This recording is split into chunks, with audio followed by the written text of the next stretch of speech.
Eh bien, bonjour à tous. Alors, la personnalité que j'accueille aujourd'hui pour cette émission, c'est quelqu'un qui n'est pas grand maître, il n'est même pas maître. Alors, c'est un bon joueur, il prétend effectivement m'avoir battu. C'est pourtant une personne qui est très importante dans le milieu des échecs. C'est un grand organisateur. Il fait venir des champions du monde chez lui. Il a plus de 12 000 amis Facebook, si on cumule tous ses comptes. Donc, là, je suis très heureux d'accueillir pour cette 5e émission, dans le cadre du championnat du monde, Léo Battesti.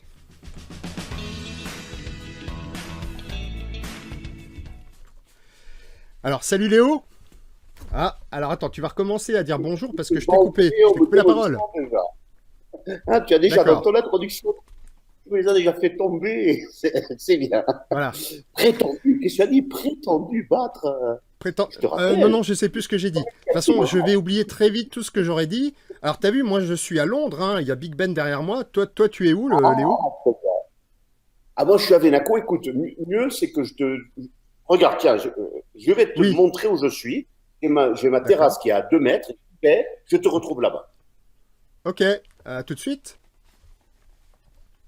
Bon, donc Léo est allé sur sa terrasse.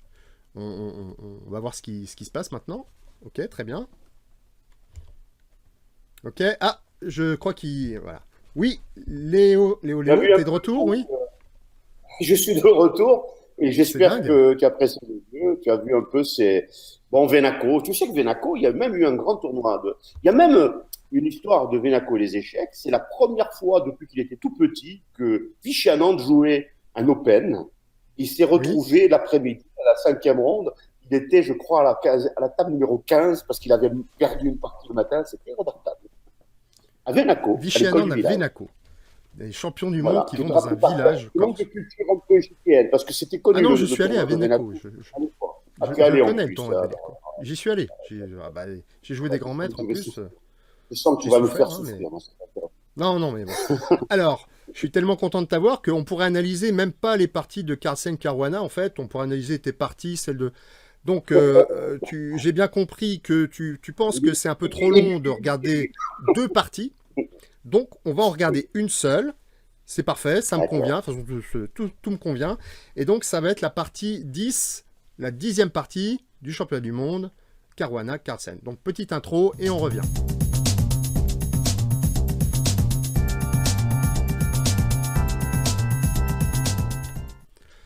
Et voilà. Donc, on refait le match. Alors, moi, j'ai pris mes crayons de couleur. Et toi, ce que tu vas faire, donc je vais boire tes paroles, tes analyses. C'est toi qui vas donc nous expliquer comment aurait dû jouer Magnus ou Fabiano. Voilà. Non mais bien sûr, attends. De toute façon, ils sont toujours à égalité, les deux là. Je pense ils auraient dû séjourner un peu plus longtemps en Corse pour apprendre un peu. Juste un peu. Donc, je pense, mon premier commentaire sur cette partie, je vois que la position de départ est équilibrée. Petit avantage là. D'accord. Mais on voit que ça l'est presque tout le temps. Moi, je suis assez époustouflé de l'allure parce que je suis les parties. Bien sûr, comme presque tout le monde, j'ai mon petit analyse d'ordinateur à côté et je vois que pratiquement, ce sont des gens qui jouent comme dans les ordinateurs. Ils ont véritablement une connaissance des ouvertures qui va très, très, très loin, un travail terrible. Ils ne s'aventurent pas lorsqu'ils ont les noirs. Avec les blancs non plus, ils ne prennent pas trop de risques. C'est pour cela que ça pose, d'après moi, un problème aujourd'hui, c'est le problème de ce type d'affrontement sur aussi long et à la cadence sur laquelle il est joué. Je le dis sincèrement, personnellement, je pense que tu le sais, je suis pour l'accélération du jeu. Je pense que le facteur temps, c'est la seule façon de redonner un côté un peu humain et dramatique à ce type de partie. Parce que là, pour la promotion des échecs, à part les excès, parce que ce sont de très belles parties, moi je ne peux pas rendre compte de cela, je pense que c'est quand même un spectacle où il y a une minorité de gens qui le regardent. Il se passe des choses, certes, mais pendant des heures durant, il faut trouver les subtilités à partir. Alors ça joue très vite à l'entrée, même des fois on pense qu'il blitz. On va faire comment on va jouer très vite le début, si tu veux bien. Vite. Alors, ça va être une sicilienne ouverte.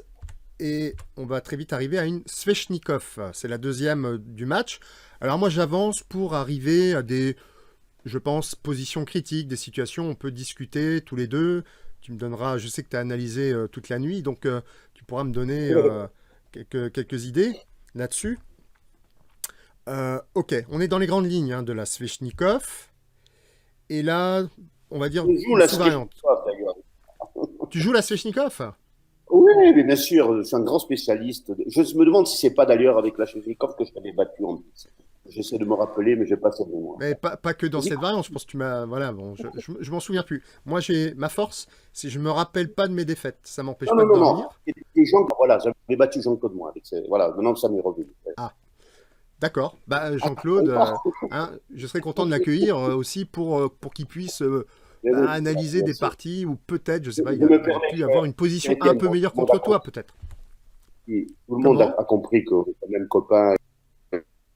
Je suis très content de l'initiative qu'a de faire cette émission qui est remarquable. J'espère que celle-ci le sera tout autant. J'en ai vu Ah, quelques-unes. ah, Bravo, bravo. attends, merci, merci. C'est gentil. Je m'attends au pire On après. m'a dit de te faire de la Donc j'avance là, donc on est dans les variantes de la Sveshnikov, c'est quand même une ouverture compliquée, mais avec donc des contre-chances forcément, parce que si on regarde rien que la structure de pion, si on se base que sur ça, tiens, je vais prendre des couleurs, moi je rappelle que j'ai mes petits crayons couleurs, et ben au niveau de la structure des pions, les noirs ont par exemple 4 pions à l'aile roi, pendant que les blancs, eux, ont 3 pions. Donc voilà, et inversement, à l'aile dame, tiens, bah, je vais faire... j'ai combien de couleurs là? Ah ouais, je peux faire aussi en bleu. Donc je vais mettre les pions noirs à l'aile dame, ils en ont 3, alors que les blancs, ils ont 4 pions blancs. Voilà, à l'aile dame. Donc tout simplement, dès qu'on voit ça, on se dit, il va se passer des choses, parce que la structure de pion est asymétrique. Voilà, donc très bien. Euh, c'est comme ça qu'il faut faire si on veut jouer pour gagner. C'est tomber dans des structures de pions asymétriques. C'est la Je première fois, je continue. crois, que sur la sicilienne, il y a une sicilienne un peu ouverte qui est jouée d'ailleurs entre eux. Puisqu'ils ont joué quelquefois la sicilienne, mais c'est la première fois qu'il y a C'est la une rupture. Hein, je Oui, pense, non? enfin c'est la deuxième Sveshnikov. Enfin, Fabiano a fait plein de Rossolimo, Ouais, elle est qui joue bon. depuis très longtemps. Et j'ai même vu des commentateurs anglais dès qu'il a fait la sixième ouverte, ils se sont dit ouais, Fabiano, c'est comme ça qu'il faut jouer pour gagner. Voilà. Donc là, on y est, il joue une sixième ouverte. Alors, bah, je te propose de continuer. Voilà. Ok. Alors ça, ok. Ça, c'est une nouveauté. Dans, Nouveauté? dans une Préparation? nouveauté B4, une préparation. T'as fait Alors, jamais joué? T'as regardé dans tes bases? j'ai regardé, et ben J'espère que je tu as crois préparé pas. cette émission sérieusement. Tu dois me répondre du tac Évidemment. au tac, là. Voilà. Non, enfin, moi j'ai préparé toutes les répliques que je pourrais te faire, parce que j'ai préparé une centaine de Là, il y questions. a de la Donc, et- créativité, hein. comment? C'est plus simple, là. C'est plus simple. Alors, tu vois, donc voilà, nouveauté. Donc, moi j'ai préparé des petits trucs. Je peux à tout moment faire des petits bruitages. Ça dépend de ce qui se passe. Donc, c'est ce que j'attends que tu interviennes pour faire mes Ah, petits écoute, moi, bruitages.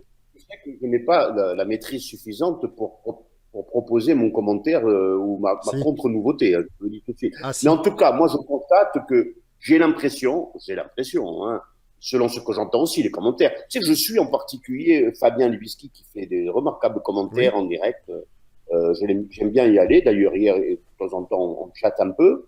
Et je trouve que c'est très intéressant. On progresse énormément au contact de forts joueurs qui commentent, hein, comme ça est le cas d'ailleurs depuis que je te connais. Et il y a, je pense, non mais c'est sincère, C'est bizarre parce il y que j'ai a, pas l'habitude là. Tu fais quoi? Tu me complimentes pour ensuite me. D'accord. Voilà, oh, pas puisque du tu me complimentes. Alors je vais tout, pas du m'applaudir moi-même. Je m'applaudis. Voilà, tout. je me suis applaudi. Mais ce qui est certain, c'est que ce qui est extraordinaire, parce que ce sont incontestablement les meilleurs joueurs du monde, il n'y a rien à dire. On dirait presque qu'ils sont déjà en finale quand ils jouent, dès le début. On dirait qu'il y a presque plus de. Je ne sais pas comment te dire ça. On sent qu'il y a une certitude dans leur jeu, qu'il ne peut pas y avoir mieux, et que tout est prévu, tout est catalogué. Alors, est-ce que ce coup, tu penses qu'il va déstabiliser, puisque c'est une nouveauté, est-ce qu'il va déstabiliser Carcel? Est-ce que son équipe, qui est entre parenthèses, comme comporte des joueurs très, très valables. Quentin, d'ailleurs, j'ai fait nul contre lui aussi, on dit, c'est Laurence Fessini. Oui. La seule nulle que j'ai fait dans ma vie, c'est contre Dortmund, dans une simultanée. J'ai compris qu'il était fort pour faire les nuls, parce qu'il a réussi à faire nul contre moi. Il m'avait sacrément aidé. Hein. Et il y a, je dirais, dans ses préparations, quelque chose qui, voilà. Est-ce qu'il est déstabilisé? Est-ce que tu penses que les coups qui vont suivre, il a mis combien de temps d'ailleurs pour jouer le prochain coup? Tu te rappelles pas, Oula. non? Ah, Ah non, j'étais pas sur place, tu sais. Donc là, je non, mais survole, en fait. Je suis Big Ben est derrière moi. dans les diagrammes qui répètent les parties, il y a le minuteur, tu vois, tu peux voir le temps qu'il met. Donc, Ouais. Alors ça, par exemple, sans c'est une voir, bonne remarque. C'est une bonne oui. remarque. J'aurais espéré que peut-être toi, tu saches, tu aies cette information. Mais non. Mais donc, Non, non, bon, je tout dis simplement, pas. B4, il pousse un pion de l'Eldam, il a une majorité, il pousse ses pions. Ah, c'est logique. Ce qui serait davantage logique, c'est de pousser le pion C, évidemment. Donc de jouer C4 pour ensuite faire C5. Mais on voit que, Ouais, voilà, il a un levier, les Blancs ont un levier en C5. ouais, Et c'est ce qu'il a fait, Fabiano, dans la partie d'avant. Il a pris même une grosse initiative. Il a loupé, à un moment donné, euh, un avantage. Hein. Bah voilà, le coup Dame H5, c'était un coup où il pouvait prendre l'avantage. Bon, là, de toute façon, il va pousser, il dit à, à ouais, ouais. Magnus, moi, Non, maintenant, mais c'est vrai que je balance mes c'est pions. logique. C'est ce que je comprends pas. T'en Tu me parles dis bien. c'est logique, mais pourquoi tu me dis c'est logique ce coup des quatre. Mais Parce que si c'est logique, pourquoi quand tu as c'est, une mais majorité de pourquoi c'est une pions, nouveauté alors? Pourquoi c'est une nouveauté?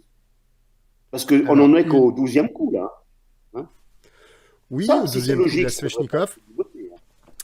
Alors, c'est déjà, on est dans une sous-variante de la Sveshnikov, puisque Ah là, d'accord. hop, là, les blancs jouaient A4, qui n'est pas le coup principal. C'est Hmm. pas le coup. Alors, déjà, même ici, je crois, cavalier D5, si ça va, d'accord. Et après, cavalier B8. euh, bon, A4, c'est la deuxième fois qu'il le joue. Bon, en tout cas, c'est assez rare que, enfin, voilà, les blancs dans la Sveshnikov, ils essayent souvent d'utiliser la case D5 avec leurs pièces, quoi. Hein, si on voit ici, on voit des manœuvres où on essaie plutôt de faire ce type de manœuvre. Voilà, le cavalier, attends, je vais pas jouer les coups, mais euh, cavalier A3, puis après on essaye de rebondir, puis on essaye de manœuvrer pour ensuite, voilà, je montre, on essaye de rêver d'amener une pièce sur la case Ouais. D5 Et et puis Noir de rêve verrouiller. de pouvoir jouer des 5. Donc c'est bien ça, non? Moi, c'est ce que Bah, j'essaie de faire dans beaucoup de parties. Hein. essayer de faire D5, sauf que c'est pas facile Oui. à jouer, Non, les c'est pas blancs facile. verrouillent.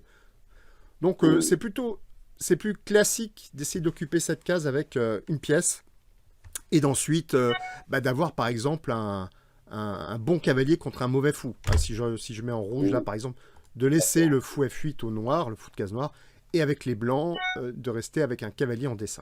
Bon voilà. Donc c'est déjà une sous-variante à 4. Alors je suis pas non plus un spécialiste de la Sveshnikov, hein, mais c'est pour ça que je t'invitais, parce que c'est toi le spécialiste de la Sveshnikov, finalement. Merci, non, mais je t'ai déjà Euh, donné quelques questions. voilà. Moi, c'est mes Donc impressions. Non, ce qui est très en plus, intéressant tu m'as dans ce battu, type hein, de c'est ça. commentaires, voilà, mais ce Comment? que je veux dire aussi, ça me permet de faire sur les commentaires, ce qui est intéressant d'avoir des joueurs moyens comme moi. Moi, le fort vélo que j'ai eu, c'est 1890, et je ne les vaux plus, hein, parce que je ne suis pas Korchnoi, hein, je ne tiens pas trop la distance à ce niveau-là. Il y T'as quel a, âge? T'as c'est d'avoir un 55 ans? joueur d'un haut niveau comme toi, je vais encore dire le second compliment d'un joueur très jeune, hein, d'un bon niveau, d'un excellent niveau même comme toi, et puis un joueur moyen, c'est que je me pose des questions que tu ne te poses plus, toi. Et c'est ça que beaucoup de commentateurs ne comprennent pas.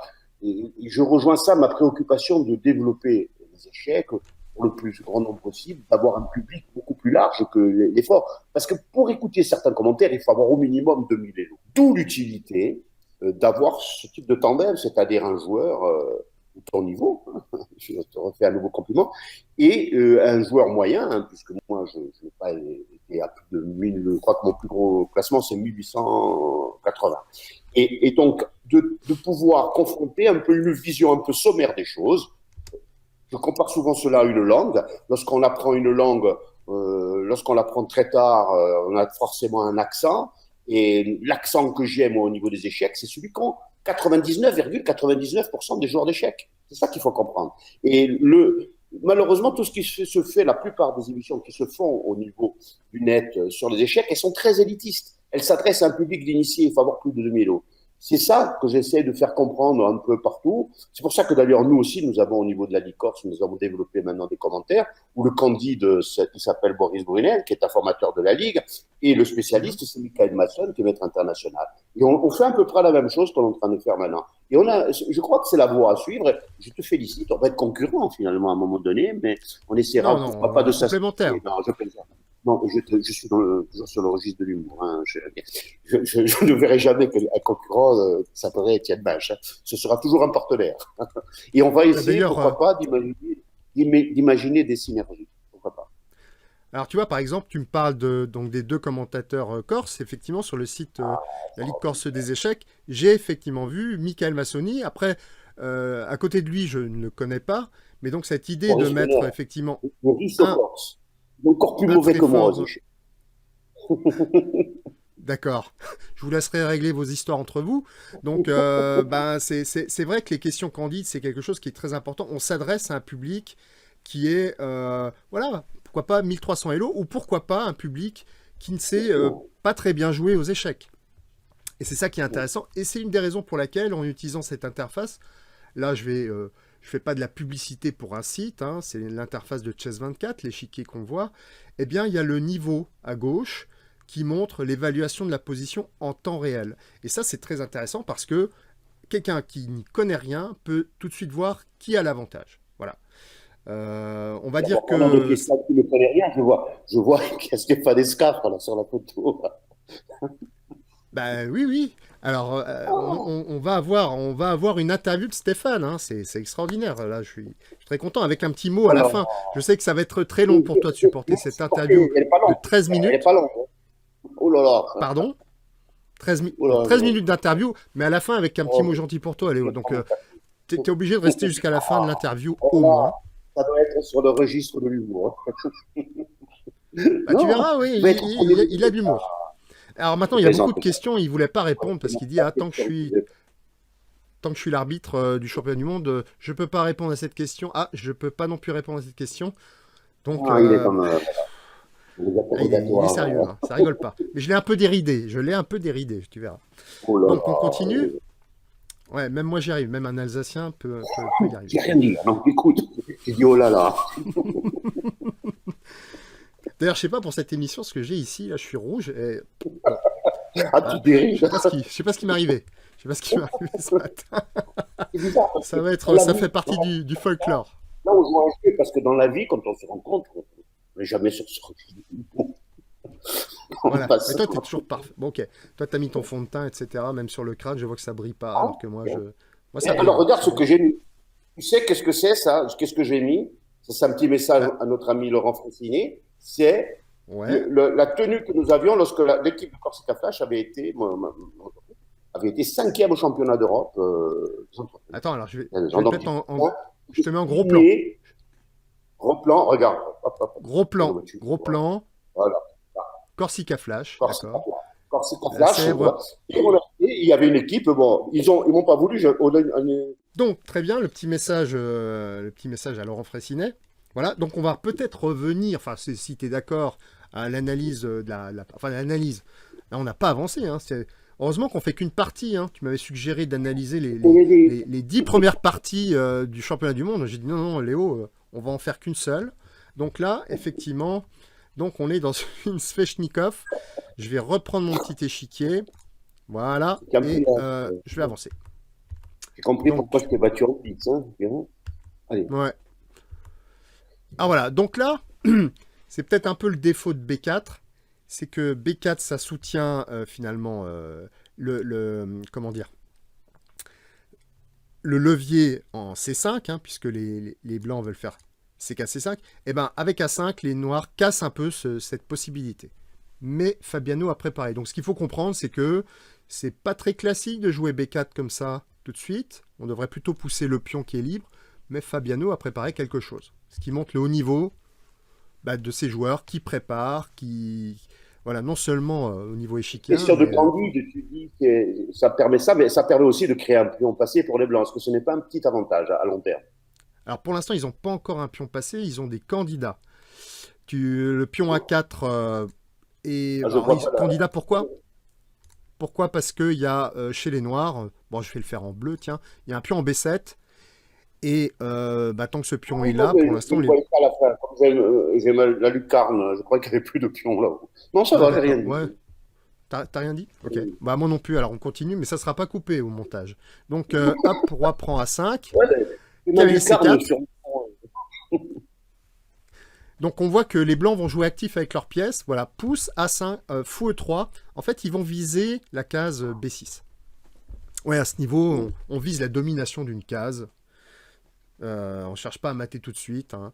D'ailleurs, les blancs jouent à l'aile dame, c'est là que toutes leurs pièces sont dirigées, hein. C'est ça qu'il faut effectivement voir, hein. Les fous sont braqués sur l'aile, sur les grandes diagonales, donc G1 A7 et F1 A6. Le cavalier aussi, lui, vise la case B6. On va voir que les blancs essayent d'étouffer un peu les noirs de ce côté-là.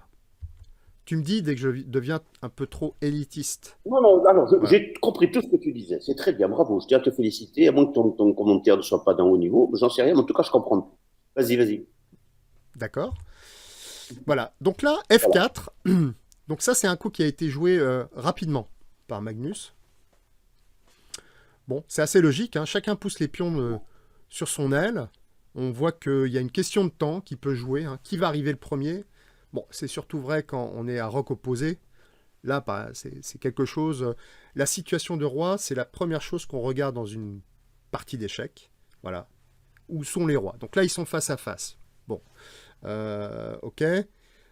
Et puis après, on essaie de se poser la question dans quelle direction on attaque. Alors, c'est vachement chouette de voir la structure des pions noirs, hein, cette chaîne de pions là, D6, E5 et F4. Ça fait une belle chaîne de pions, c'est joli. Et on voit que les noirs, eux, ils ont leur fou braqué, voilà, de l'autre côté. Et puis ils ont aussi le cavalier qui peut venir. Donc on voit que chacun entreprend des actions sur une partie de l'échiquier. Voilà. Donc ça va être un jeu d'attaque et de défense. Il va falloir en même temps trouver les bons... Bon. Je continue. Fou B6. Alors ça doit faire partie de la préparation de Fabiano. Parce que d'habitude... le fou est attaqué de toute façon en plus. Donc je dis des bêtises là par exemple. Là. Il doit jouer le fou. Non. Ouais. Il le met Je pense en qu'il est en toujours dans la B6. préparation, là. Ouais. Je pense. Parce que les coups joués de part et d'autre sont logiques, hein. Chacun entreprend des actions. Donc on continue. Dame 8. Donc on voit que les noirs laissent les blancs avec leurs pièces. Et puis, pour attaquer, il faut conserver un maximum de pièces. Bon, La dame... l'attaque du roi, là. Hein. Donc, tout C'est va ça, être la dame se là-dessus. dirige vers le roi. L'idéal pour eux, ce serait d'avoir le fou en B7 aussi, non? Je pense qu'ils peuvent l'imaginer aussi, non? Dans un avenir plus ou moins proche, oui. Je sais pas, le fou, il peut... En tout cas, c'est le bon fou. Le fou C8, parce que tu parles de celui-là. Oui. Tout simplement, ce qu'il faut comprendre, c'est que par rapport à la structure de pion, c'est le bon fou. Puisque lui, le fou C8, il n'est pas gêné par ses propres pions. Voilà. Alors que le fou E7, hein, le fou noir en E7, lui est gêné par ses propres pions. Donc voilà, bon fou, mauvais fou. Le fou C8 pourra un jour se diriger vers le roi blanc, assez vite. Alors, on continue. Tour à 3. Alors, quel est le but de ce coup? D'aller sur l'aile roi? Alors, tu sais que ça, éventuellement, c'est peut-être un coup de défense. Et moi, ça me fait penser à Capablanca, dès que je vois ce genre de choses, parce que ce type de coup de tour, la tour qui navigue horizontalement, voilà, devant ses pions, c'est pas fréquent, hein, parce que la tour, elle aime bien normalement se mettre derrière les pions pour les pousser, etc. Là, elle passe devant ses pions, elle manœuvre devant ses pions, et ça s'appelle une tour de Capa. Voilà, tour de Capablanca. Elle peut attaquer, elle défend, elle peut attaquer. Faut voir. C'est une tour qui est multifonction. Voilà. C'est bien parce qu'on va peut-être regarder les bonnes pièces, les mauvaises pièces. Comment disposer ces pièces pour éviter de se prendre une grosse attaque ou avoir les pièces les plus efficaces. On peut revenir juste le coup d'avant, avant de jouer. Je suis d'accord pour dire ça. Un coup, on voit très bien qu'il est assez souple. Mais il y a quand même, moi je vois ce tour à 3 où je vois qu'il y a le fou en E7. On ne sait jamais ce qui peut se passer sur petites combinaisons. Le pion E6, le pion D6 qui avance. Ouais. Est-ce qu'il ne faut pas y avoir. Enfin, je sais qu'instinctivement, je me vérifie toujours, hein, n'ayant pas la force tactique pour voir les sous-variantes, etc. Avoir une pièce qui soit indirectement sous le feu adverse d'une autre pièce, ça me pose toujours problème. En Ah, l'occurrence, ah c'est vrai. ça sera immuable. Oui, ouais. Ah, c'est vrai, moi, Là, j'y on ai peut même pas imaginer ça. pensé, mais À un moment donné, Cavalier prend, tu vois. Non, oui, non, cavalier. non. La tour. Non, mais ce qui est vrai, c'est que la tour n'est pas enfin, elle est défendue par le cavalier. Mais si un jour ce cavalier va voir ailleurs, bah, par exemple, je sais pas, si le cavalier manœuvre va voir ailleurs, je vais jouer un très mauvais coup, je vais faire exprès, puis j'ai pas trop d'efforts à faire. Voilà.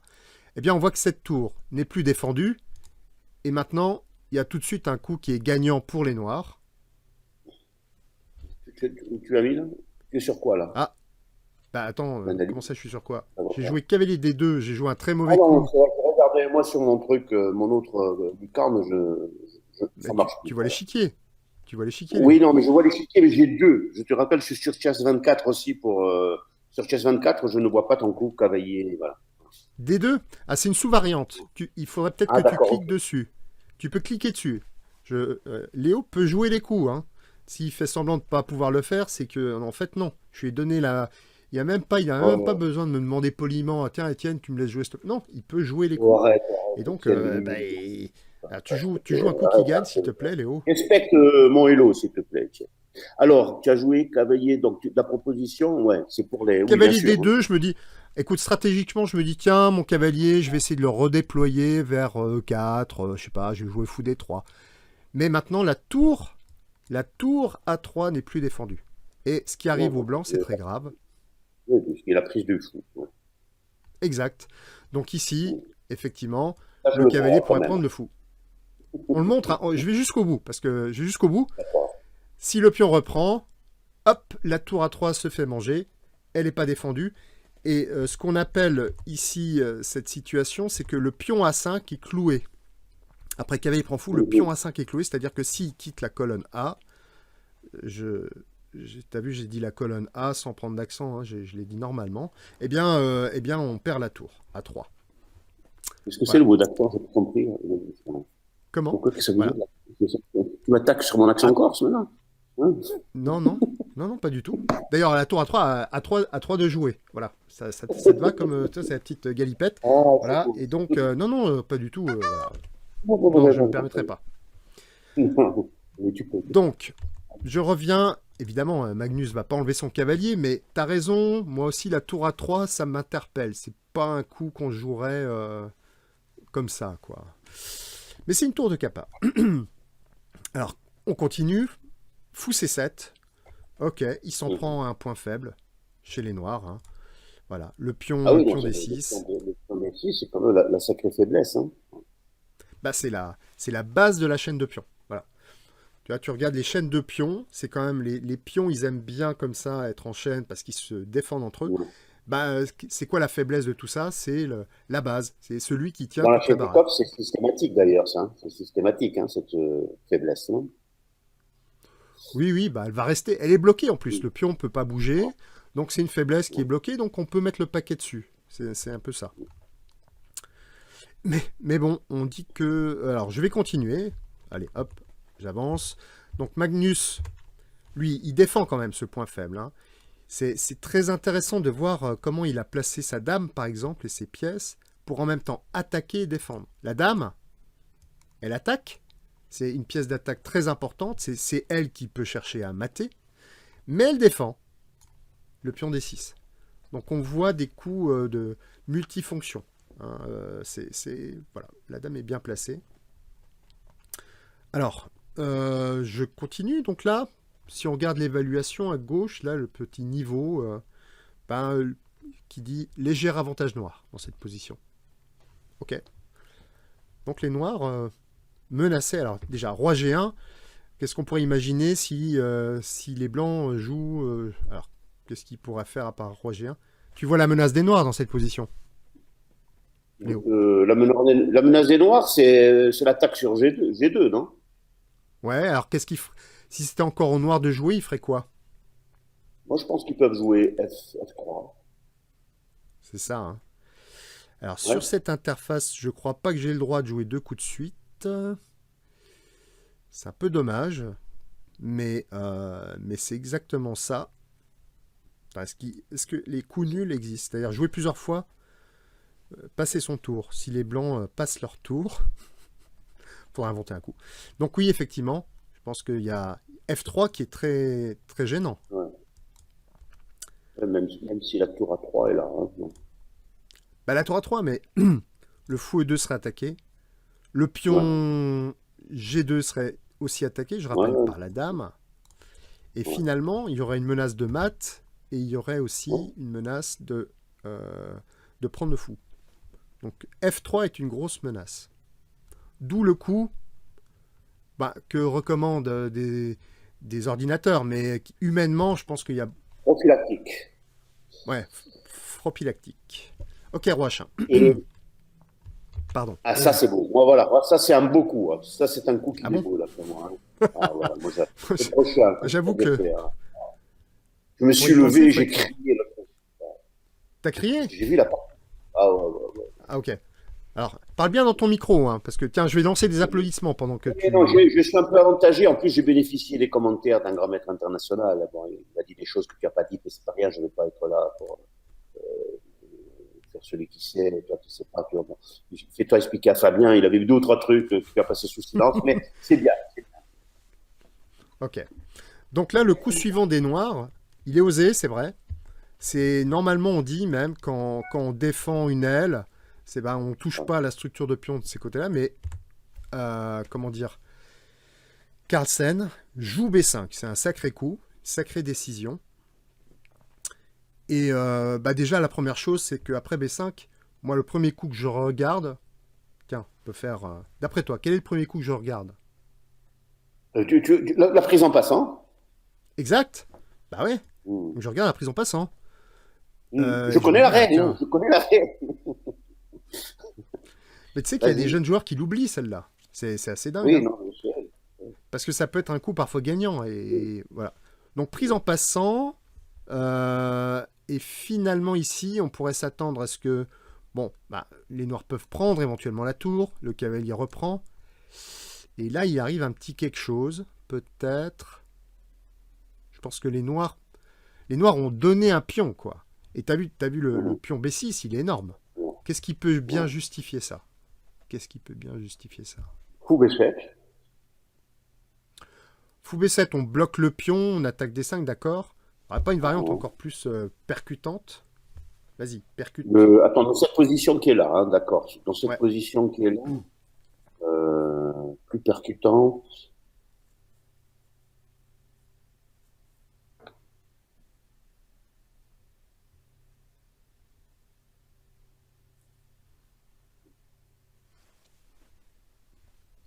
Pendant que les blancs, La ils ont des position. pièces. Voilà. Là maintenant, même sans calculer forcément très lent, quand on voit que les blancs, ils ont des pièces qui sont un peu dans le désert, là, on va dire. À la dame, le fou C7, il est bon. Il est dans le désert. Le cavalier A3, on dit toujours qu'il ne faut pas mettre les cavaliers au bord. Là, il vient de reprendre une tour. Ah, t'as repris ton coup. Eh bien, après, tour prend, cavalier prend. Ouais, effectivement, F3 serait un bon coup. Et après la reprise, par exemple, c'est même assez chouette. Les noirs ne reprendraient même pas tout de suite le pion, mais ils pourraient amener des pièces en attaque. Donc, et là, tout diriger, mettre le paquet à l'aile roi.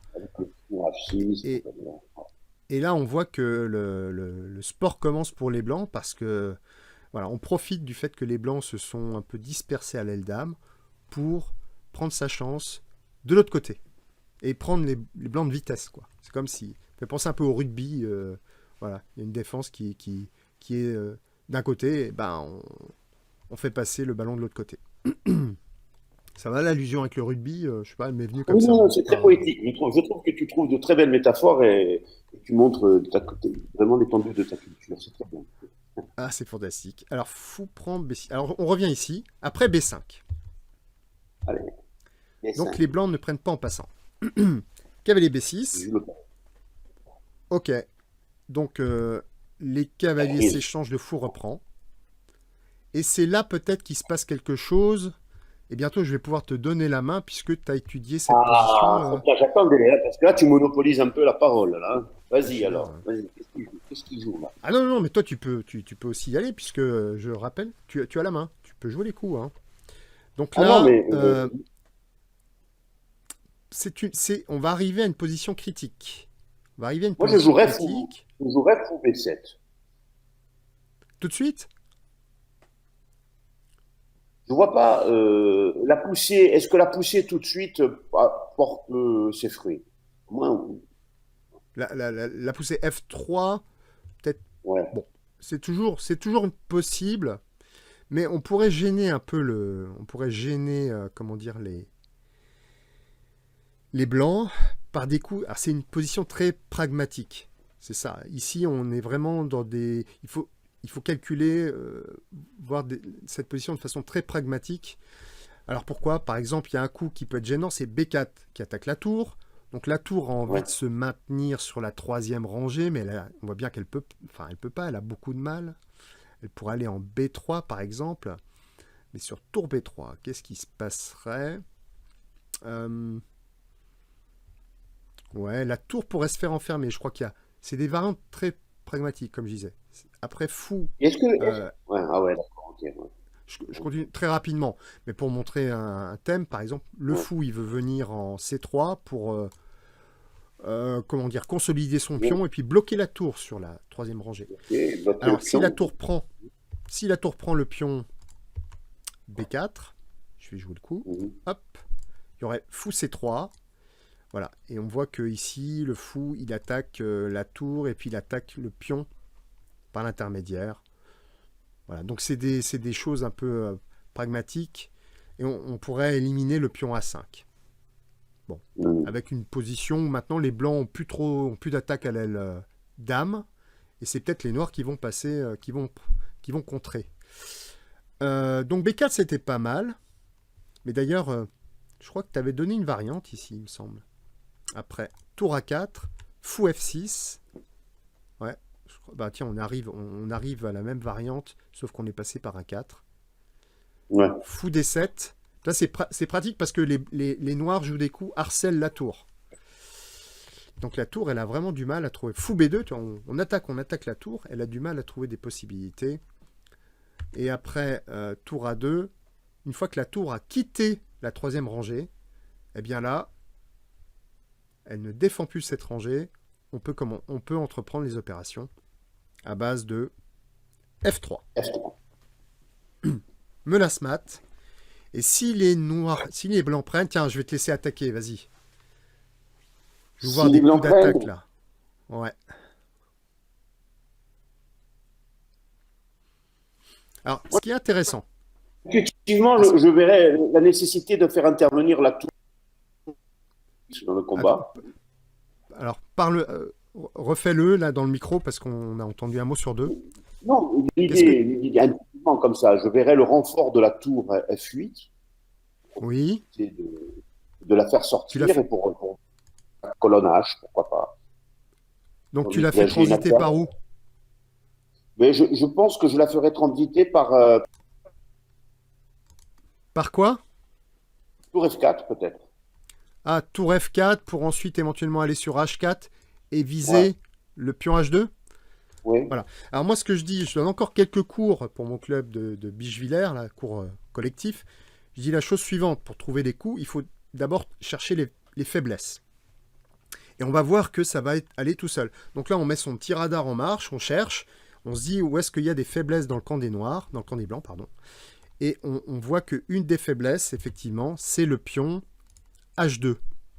Pion H2, Mhm. il est défendu que par le roi, et il ne peut pas être facilement défendu par autre chose. Donc, Ok, sur ce yes, pion, on peut y mettre le paquet. Donc, ta variante, ton coup, c'est une idée qui se regarde, forcément. Forcément. Il y a une autre possibilité de l'attaquer, même plus rapide. c'est avec la dame, là. la dame, mais on peut même ramener une autre pièce en attaque. Le fou noir. Ouais, le fou noir. Ok. J'ai une question, Léo. Est-ce que par hasard, tu as un moteur d'analyse qui tourne chez toi? Non, non, non, non. Non? D'accord. Contre Parce que régulier là-dessus. Non. c'est un peu sacré. 5. Mais fou E5. Fou E5, ça serait chouette parce que ça repositionne. Tu as vu, ce fou, il a harcelé la tour. Donc, il a chassé la tour de la troisième rangée. Et tout d'un coup, il se repositionne pour attaquer le pion H2. Et dans cette position, je suis sûr que là, on menace même peut-être de sacrifier le fou. Et après, d'amener la tour. Et de mater, faire une sorte de mat du couloir. Tu vois? Je pense que là, ça serait déjà d'actualité que le fou menace de prendre le pion H2. Voilà. Et ensuite, on manœuvre avec la tour pour mater le roi blanc. Ok, puisque c'est le but du jeu. Échec et mat. C'est pas de manger des pions, des pièces, tout ça. Ok. Donc on va revenir à la partie, on va avancer. Là, c'était une position critique. C'est là qu'il a joué Dame G5 avec les noirs. Voilà, voilà. Quand il marque le coup Dame G5. Oui, Dame G5. Donc pour moi, c'est la première fois que je vois une rouge à ce stade de la partie. D'accord. Donc je me suis dit, c'est une faute. Oui. 0,80, voilà. Et donc, la réponse ensuite a été aussi en rouge, ce qui va répondre G3. Et on pensait que c'était le meilleur coup, c'était fou prend. Fou prend B5, hein, c'est ça? Tu vas dire. Donc là, ici, le meilleur coup des blancs, je vais le jouer. Fou prend B5. Ok. Sur quoi, je crois. Alors, tu avais proposé une attaque. Oui. Parce que ça avait... Donc c'est un moment critique et à ce moment-là, l'ordinateur doit aider au raisonnement. Au raisonnement. Ok. Bon, disons que moi, le message, c'est plus aussi par rapport à des élèves que j'ai pour les inciter d'abord à utiliser son propre raisonnement, faire ses propres recherches, faire ses propres hypothèses. Et l'ordinateur, le moteur vient confirmer ou infirmer ce qu'on voit. Alors, c'est après, effectivement, savoir qu'à un moment donné, il y a une position critique. Là, on se dit, là, il peut se passer quelque chose. Eh bien, pour un commentateur, pour qu'il ne dise pas de bêtises, il faut qu'il cède de l'intelligence artificielle ou des moteurs d'analyse. Ça, c'est vrai. Mais il faut produire un effort. Il faut essayer de comprendre. Le moteur ne va pas t'expliquer tout. Le public que tu vas voir quand tu commentes en direct sur Internet, c'est pas un public d'élèves des écoles. Hein. C'est clair. C'est un public de gens, à la limite, qui vont avoir un minimum de jeux, de connaissances comme je peux les avoir. Hein. Et donc, je pense que c'est bien pour eux de vibrer à des moments aussi importants. Parce que moi, je regardais, j'attendais ce qu'il allait jouer, Carouane. Parce que si Carouane, dans cette position, selon l'ordinateur, joue Dame D4 au lieu de jouer G3, la partie prend une autre tournure. Hein. Alors, Dame D4, tu dis? Oui, non, mais on ne va pas le faire parce qu'on a vu on a vu tout ça, ça dure 3 heures, mais Dame D4, il n'y a qu'à voir les moteurs d'analyse. Ensuite, on se rend compte que la pression des blanches va être considérable. Voilà. D'accord. Mais là, Dame en jeu, attaque le pion E4, etc. Donc, c'est un jeu à double tranchant ici. Mais avec un avantage pour les blancs, hein. C'est ça que tu es en train de dire, Léo. Ah oui, net avantage, tout le temps. Tout au long des variantes explorées maintenant. Bon, voilà, hein. Ce n'est qu'un ordinateur. Alors, on va continuer. B4, c'est le coup qui a été joué. Alors après, effectivement, Dame G5. Les blancs jouaient G3 et pas Dame D4. Continuons. Donc, B4. Donc, on est dans une phase de jeu très pragmatique. Là, il faut très très bien calculer ici. C'est là qu'il faut avoir le plus de temps pour prendre des décisions. Chaque coup peut valoir très cher.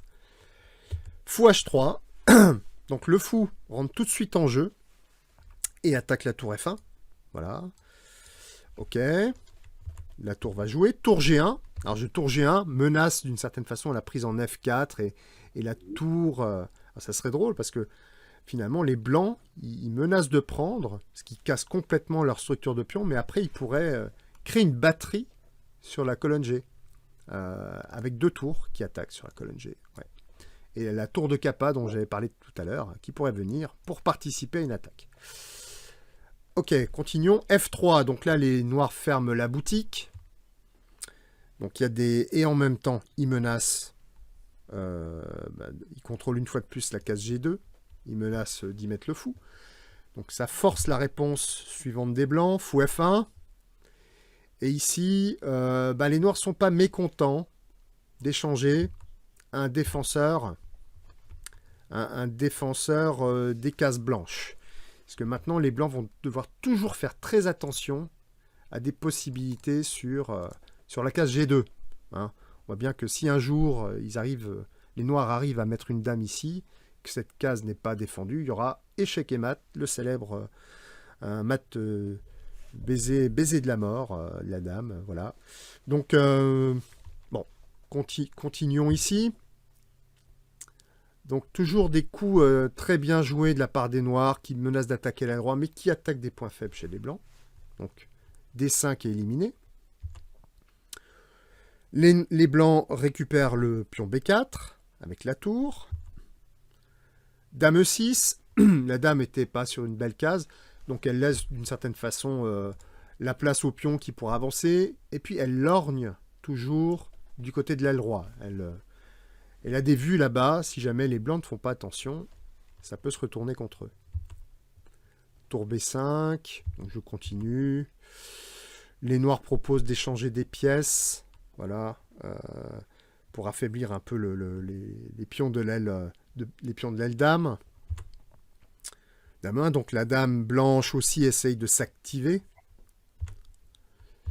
Échange. Alors là, c'est vrai que maintenant, les noirs ont échangé les fous. Ils ont... rapprocher un pion blanc de la case de promotion. Les blancs ont un pion passé maintenant à 2 cases de la promotion. Donc c'est dangereux.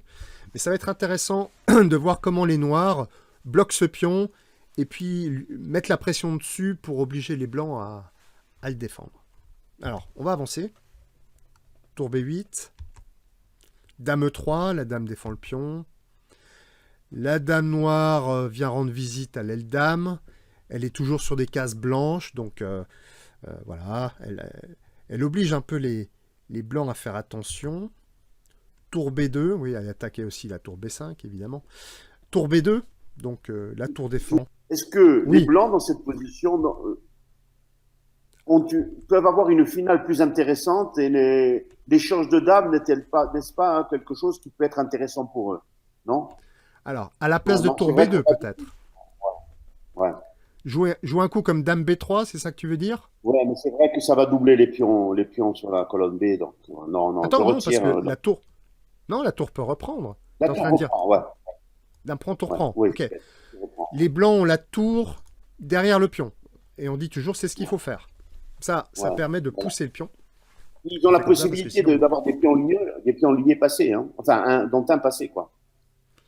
En imaginant les blancs, faire la pression sur le pion des 6, toujours, encore et toujours.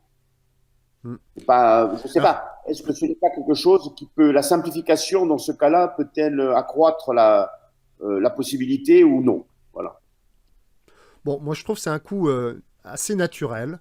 Il y a plein de joueurs qui auraient envie de le faire. Pourquoi? Déjà parce que en échangeant les dames, tu crains plus de te faire mater en G2. Ouais.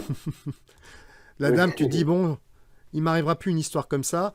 Maintenant, le roi, il menace toujours. Peut-être, il peut se faire mater par un maître du couloir. Mais bon, il y a moins de danger. Et la tour B3 est très, très bien placée, je trouve, parce qu'elle soutient son pion et surtout aussi, elle contrôle la case 3. Donc, elle a des pièces un peu couteau suisse, je veux dire, des pièces multifonctions. Je défends, j'attaque, je défends. J'attaque, je défends. C'est là qu'on voit la force des joueurs à placer les pièces de façon optimale. Et là, je pense que tu as joué comme un champion du monde, Léo. Oh, mais oui. Bravo. Oh là là. Je pourrais montrer ça. Tu as joué comme un champion. Voilà. Là, je pense que Magnus ou Fabiano, il a rien. Il a fait une faute. On le dira. Alors, qu'est-ce qu'il a joué, Fabiano? Il a joué tour B2. Donc, il veut garder le matériel. Bon. C'est vrai que les noirs ont pas beaucoup d'espace à l'aile roi. Donc, et puis effectivement, il s'en prend au pion D6. Bah, il menace tout simplement de le gagner et même de défendre son pion. Dame 2. Alors voilà, alors là, il y a des coups intermédiaires. Les noirs, alors c'est là qu'il faut un peu regarder ce qui se passe. Les noirs ne défendent pas leur pion, mais contre-attaquent. De toute façon, le pion D6 n'était pas vraiment mangeable. Parce que si jamais les blancs avaient pris ce pion, par exemple, là, on va dire, t'as les joueurs qui joueraient un coup qui ferait semblant de Ah bon, pas voir la ça m'est menace. arrivé déjà. Tour FB8, tu vois. Non, non. Et puis C'est là, les suffisamment blancs, public, ouais, les je trucs. gagne un pion. Alors tiens, t'as vu le niveau là? T'as vu ce qui s'est passé avec le niveau? Hop, attends, regarde. Hop, Voilà. je fais ça. Hop, c'est Et bon. regarde Hein. ce qui se passe maintenant. Ah, j'avais Hop, pas remarqué qu'il y avait un niveau. Ah, c'est sur le côté gauche, là. Ah, sur... là, j'ai des petits bruitages aussi. Alors là, quand t'as le niveau qui baisse, qui est à zéro, J'ai compris petit pourquoi tu bruitage. comprends quand quelqu'un a l'avantage. Hein. Tu Bah, es c'est aidé ça. par l'ordinateur, donc. Tu es aidé Avec des par petits bruits comme ça. l'ordinateur. J'ai mon oreillette. J'ai mon oreillette. Et donc, je sais pas. Pour l'instant, j'essaie de mettre mon bon. Mais j'ai un problème parce que c'est pas mon bon profil non plus. Donc, je sais pas comment me mettre en face de la caméra pour qu'on voit pas mon oreillette. Et donc, voilà, là, c'est un échec et mat. On va le montrer. Un mat du couloir. Et bon. Et les blancs ont été punis d'avoir été trop gourmands. Alors revenons ici. Donc les noirs ont joué dame 2. Propose un échange des dames que les blancs peuvent pas vraiment accepter parce que sur la prise, rapidement petite variante, prise, le pion s'est rapproché, mais maintenant il y a une tour noire qui serait en embuscade, la tour F8 qui attaque le pion F2. Donc c'est très dangereux. Ok. Que joue tour Voilà. E1. Alors ça porte un nom, ce genre de défense par l'intermédiaire d'une pièce ennemie. C'est un coup rayon X, on appelle ça en tactique. Rayon X, puisque... Quoi, hein. Je vais sortir enrichi de cette émission. C'est beau ce que tu vas dire. Si tu dois retenir quelque chose, c'est ça alors. Rayon X. Là, c'est les rayons X. Je vais le placer dans la prochaine partie. La tour défend sa dame par l'intermédiaire de la dame noire, quoi, tu vois. Rayon X. Et Mais c'est un côté poète qui me... Alors, qu'est-ce qu'il Rayon joue, X, là Ok, alors qu'est-ce qu'il joue? On continue, on va abréger parce que, ouais, ça va s'échanger assez vite. Ça s'échange. Donc les noirs poussent leurs pions, ils veulent se créer des contre-chances. En même temps, on voit toujours la belle structure de pion noir. Voilà, c'est joli. Qu'à regarder ça, effectivement. Alors, voilà. H4, bon, pour éviter des dangers autour du roi blanc. Les tours s'activent. La tour blanche aussi, elle va menacer de se taper une incruste sur la 7e rangée, par exemple. Ok. Alors tiens, on pourrait voir tour A7 sur tour A7, tour B8 pour être joué. Bon. Et là, tu préfères quel camp, toi, Léo, dans cette position, par exemple? Faire un peu le camp des blancs qui ont passé, faire des échanges au lieu de jouer. Donc là, tu préfères les blancs. Hein. Donc là, tu préfères, Léo, les blancs parce qu'ils ont un pion B6 très avancé. Alors je dis que je suis un peu pour les blancs là. T'es un peu pour les blancs.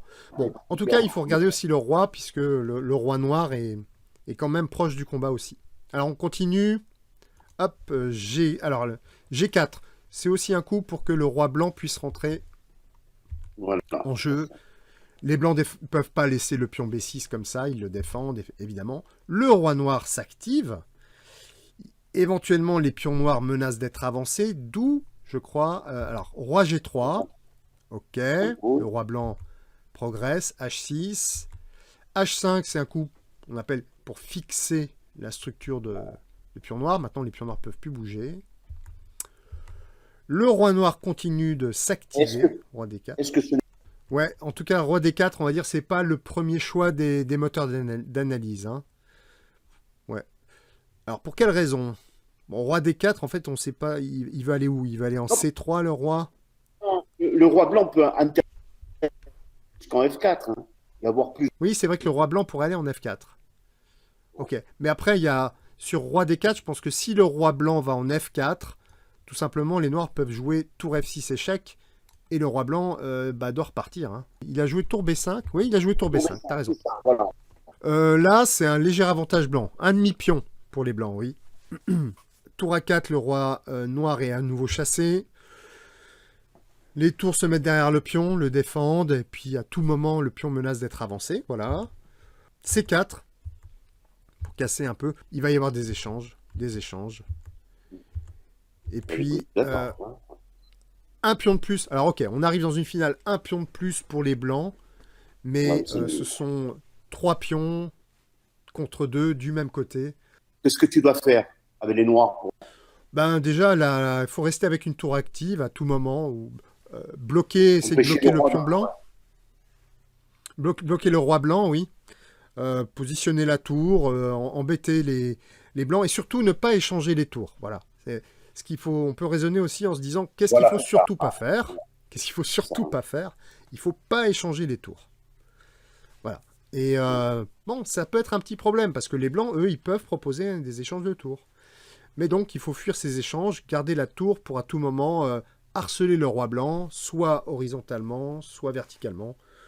Et ça se termine par une nulle. Voilà. Ok, très bien. Bon, alors merci Léo pour tes commentaires et pour ta patience. Voilà, c'était une partie, elle a duré 50 coups.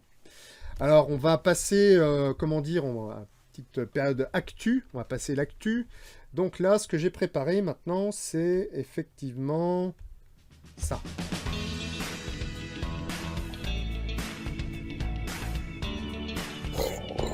Ah, voilà.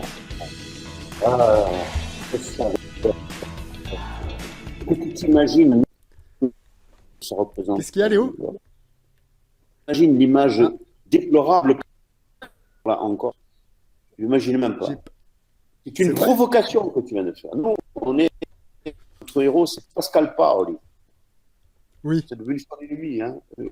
Ah, attends, je me suis trompé de bouton alors. Je me suis trompé de bouton. Je recommence.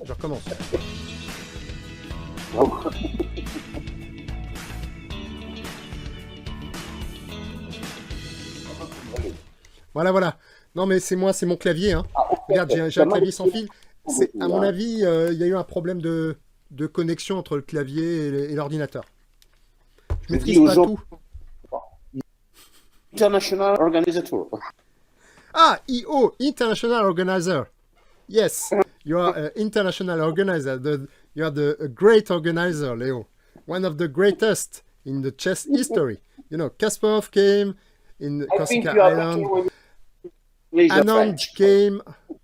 Ouais, je peux parler français aussi. Voilà. Puis bon, moi on m'entend malheureusement. Toi, alors c'était un mot sur 3. Mais bon, après, c'est intéressant de refaire aussi. Après, à refaire le match, on peut refaire les paroles aussi. Qu'est-ce que je voulais te montrer? Donc, je vais te montrer. On va regarder l'interview de Stéphane Escaffre. Parce que tu pourras te reposer un peu, puis on va pouvoir prendre un café pendant que Stéphane parlera. Voilà. D'accord? Allez, c'est parti pour cette interview. Donc, je vais la passer directement.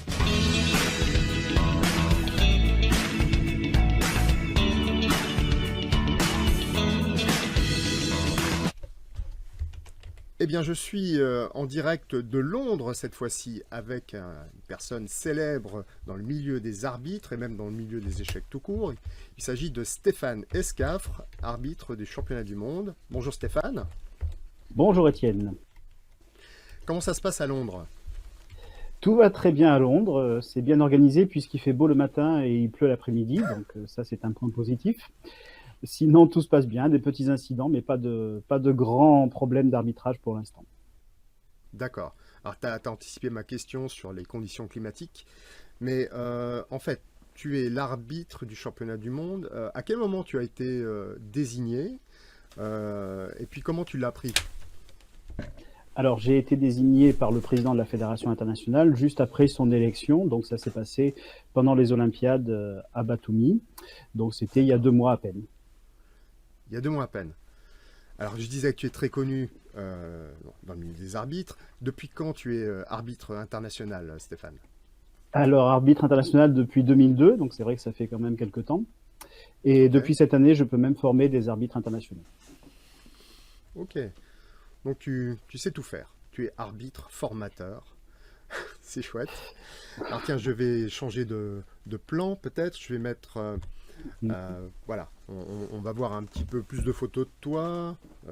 Ça sera mieux pour les personnes qui nous regardent.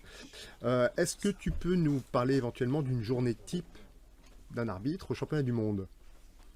Alors, il n'y a pas vraiment une journée type au championnat du monde, puisque vous savez qu'il y a seulement 12 parties, donc on peut dire que chacune des parties est vraiment indépendante et différente. Les premiers jours, par exemple, je passais mes matinées sur des petits soucis d'organisation pour régler, je sais pas, les éclairages, la température dans la salle, enfin ce genre de choses. Donc il y avait beaucoup de petits problèmes d'organisation. Et ensuite, Ok. quand il y a des jours de repos, évidemment, c'est différent. On peut se promener un peu, faire du shopping, des choses comme ça. Et une fois que le tournoi est bien lancé, à ce moment-là, évidemment, on peut profiter un peu de Londres. Et puis le matin, il faut répondre aussi à des questions, des attentes, des équipes des joueurs, parce que vous savez que les joueurs ont tous des coachs, des managers, des entraîneurs, donc ils peuvent nous solliciter également sur des petits points de règlement. D'accord. Donc il n'y a pas Alors, une journée type, je suis désolé. vendredi, est-ce que les joueurs jouent? Je crois pas, hein. C'est journée de repos? Alors demain, on a une journée de repos. Au début, ils avaient un rythme avec 2 parties et une journée de repos, 2 parties, une journée de repos. Et là, nous approchons de la fin du championnat, donc on a une partie, une journée de repos. Donc D'accord. demain, journée de repos. Ok, normal puisque c'est le Black Friday et que tu vas aller faire tes emplettes. Alors, je poursuis donc par rapport maintenant à la compétition.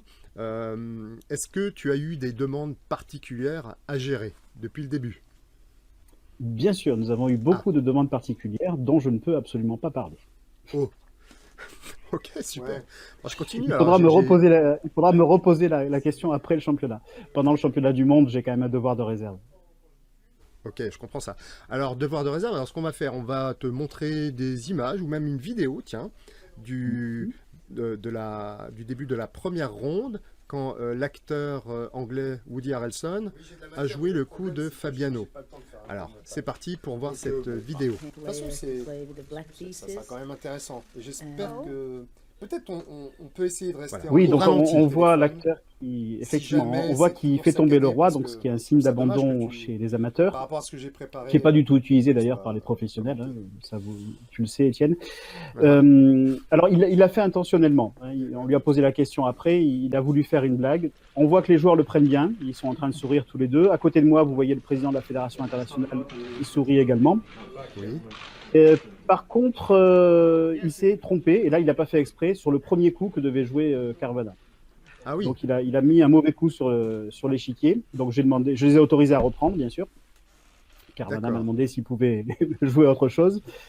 Et heureusement, j'avais anticipé cette possibilité lors de la réunion technique, parce qu'on a une réunion avec les joueurs et les entraîneurs. Et je leur Mhm. avais dit, bien sûr, que si la personnalité se trompait, ils avaient droit de modifier le premier coup. D'accord. Ah oui, c'est important quand même. Surtout que c'est assez Oui, typique chez... Ah, je te laisse parler. je me permets de te couper. J'ai prévenu, bien sûr, que la personnalité joue son coup, Oui, et seulement après, on démarre les pendules. C'est-à-dire que la partie officielle ne démarre qu'après le passage de la personnalité. Ce qui se passe pendant que la personnalité est là ne fait pas totalement partie de la partie. On est plus sur un coup d'envoi au foot, c'est-à-dire que le coup d'envoi n'est pas encore donné. j'ai compris. Oui, donc parce que c'est assez typique chez les Anglais. Moi, je sais qu'au London Chess Classic, avant chaque début de ronde, ils font venir des enfants sur scène. Et puis, ils leur font jouer le premier coup. Ça les met un peu en spectacle, c'est super. Mais effectivement, il faut gérer ce moment qui peut être un peu délicat, mais qui est en fait très souvent très sympathique. Et les joueurs adorent, les enfants évidemment aussi, Oui, jouer oui. ce premier coup. Là, on a eu une fois un enfant, effectivement, mais le reste du temps, c'était plutôt des personnalités du monde donc hors échec. On a eu par exemple le créateur de Wikipédia qui est venu donc lancer la première ronde. Et on a eu aussi une personnalité particulièrement impressionnante qu'on peut considérer comme le meilleur joueur d'échecs du monde, puisque c'est le créateur de DeepMind, qui Ah, a ensuite engendré AlphaZero. d'accord, Donc voilà, quelqu'un de particulièrement brillant. super. Alors, Poursuivons. Alors, les photos que l'on peut voir de toi, elles ne sont pas tirées exclusivement du championnat du monde. C'est un panorama, on te voit poser. Oui, celle qui est en dessous en ce moment, c'est lors des Olympiades où je faisais partie de l'équipe anti-triche. Donc là, je suis avec un des collègues et nous avons des espèces de poils à frire qui permettent de détecter les appareils électroniques. Et d'ailleurs, on utilise le même type d'appareil pendant le championnat du monde pour vérifier que les joueurs viennent totalement vierges sur l'échiquier. Ah oui, si ils se prêtent au jeu, ça va, pas de souci? Oui, bien sûr. Ils savent ça, ils savent qu'ils vont être fouillés au début des parties. On a d'ailleurs une équipe professionnelle indépendante, c'est-à-dire qu'on a des détectives, en fait, l'agence Pinkerton. Si vous cherchez, c'est la plus vieille agence de détectives du monde. Oui. Et donc, c'est des gens qui sont spécialisés dans la sécurité et qui sont indépendants. Et c'est eux également qui vont surveiller les spectateurs pendant les parties. D'accord. Donc ça, c'est bien. Tu as vu James? Du travail en moins, mais ils sont très pros. James Bond? Bah, je sais pas, James. Non, tu l'as pas vu encore? Pas encore. Alors, on va dire, il y a eu des situations difficiles à gérer. Par exemple, la première partie, 115 coups. Qu'est-ce qui se passe quand une partie dure 115 coups pour toi? Est-ce que ça change quelque chose? Ça change quelque chose parce qu'il y a un peu de fatigue, évidemment, même pour l'arbitre. Cela dit, comme c'était la première partie du match, j'ai pas eu le temps de m'embêter parce qu'il y avait beaucoup de choses à découvrir également. C'était quand même une première pour moi d'arbitrer un championnat du monde. Donc, même si la partie a duré plus de 7 heures, j'ai pas vu ces 7 heures passer. En fait, j'ai même passé 14 heures sur place parce que j'étais là le matin, je suis resté encore le soir après, parce qu'il y a beaucoup de choses à préparer. Sinon, le plus difficile pendant la partie, c'était peut-être d'apporter les feuilles au bon moment. Parce que les joueurs ont utilisé plusieurs feuilles de partie et il ne faut pas les déranger. Donc il y a un côté diplomate ou également, je sais pas, majordome qui entre en compte et il faut intervenir au bon moment. C'est-à-dire si on arrive trop tôt, on dérange les joueurs, trop tard, on va les déranger aussi. Donc il faut. C'est un petit détail, mais dans un championnat du monde, chaque petit détail est vraiment important. De même, vous avez vu peut-être que sur l'échiquier, ils ont des bouteilles d'eau. Donc de temps en temps, j'enlève les bouteilles d'eau pour pas qu'ils soient dérangés aussi, mais il faut le faire aussi. Pour pas trop les embêter pendant les parties. Donc, et encore une fois, le déplacement de l'arbitre aussi doit être léger et passer inaperçu. Donc, il y a plein de petits détails comme ça à gérer qui peuvent prendre des proportions énormes puisqu'on est sur un championnat du monde. Donc, très observé. J'imagine que tu as passé ce casting des bouteilles d'eau, d'apporter avec une certaine dextérité, tout ça, et sans faire de bruit. Donc, moi, je ne peux que te féliciter pour ta grande discrétion et tes compétences d'arbitre international. Je sens une légère pointe d'ironie dans cette remarque. Pas du tout, du tout. Moi, quand je félicite, je vois les applaudissements.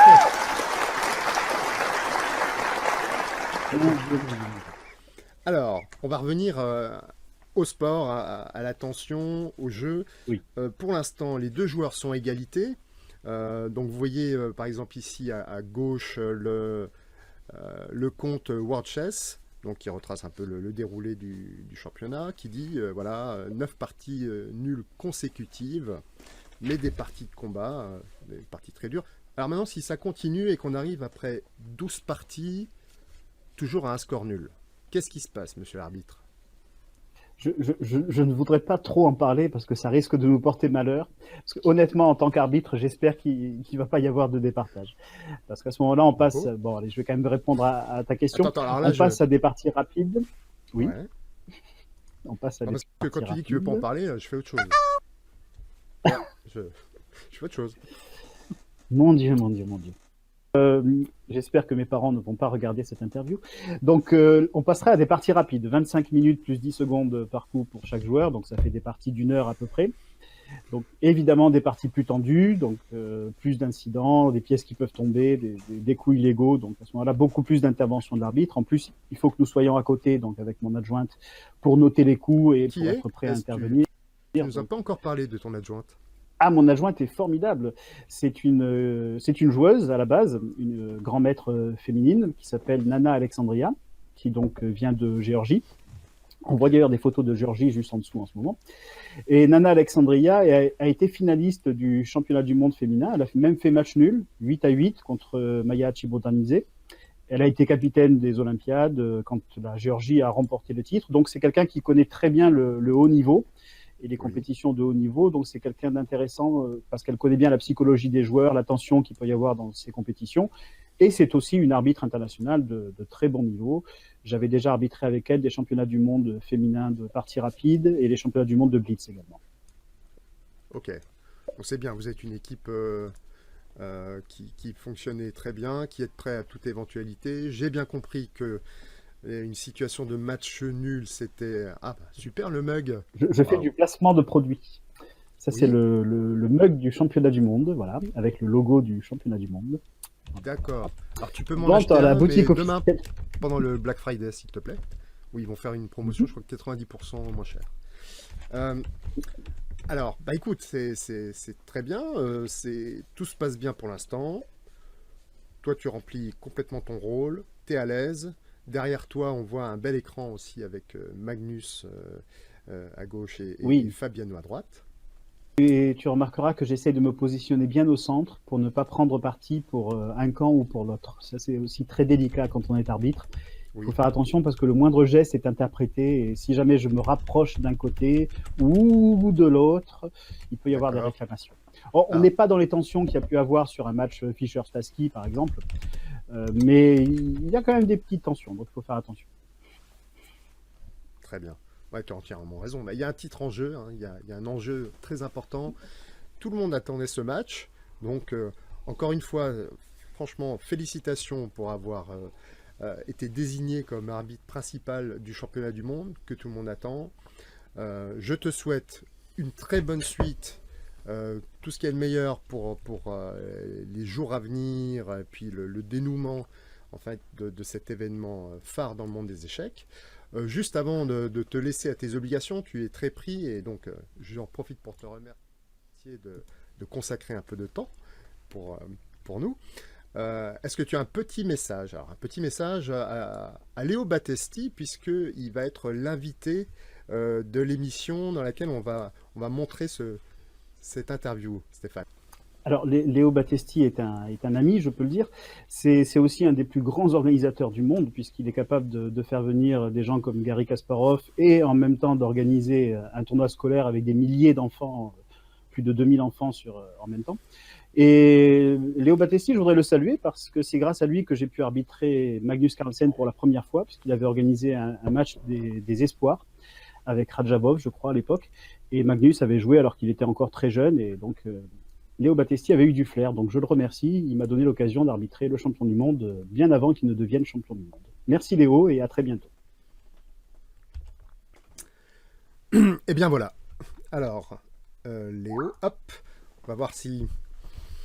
Donc tu as un petit mot sympa de la part de Stéphane. Je suis encore sur l'émotion, c'est la première fois depuis une vingtaine d'années que je le connais qui me flatte comme ça, mais c'est incroyable. J'ai vu par contre qu'il a été impitoyable avec lui, vraiment, tu es mesquin, et je suis solidaire de toi, Stéphane.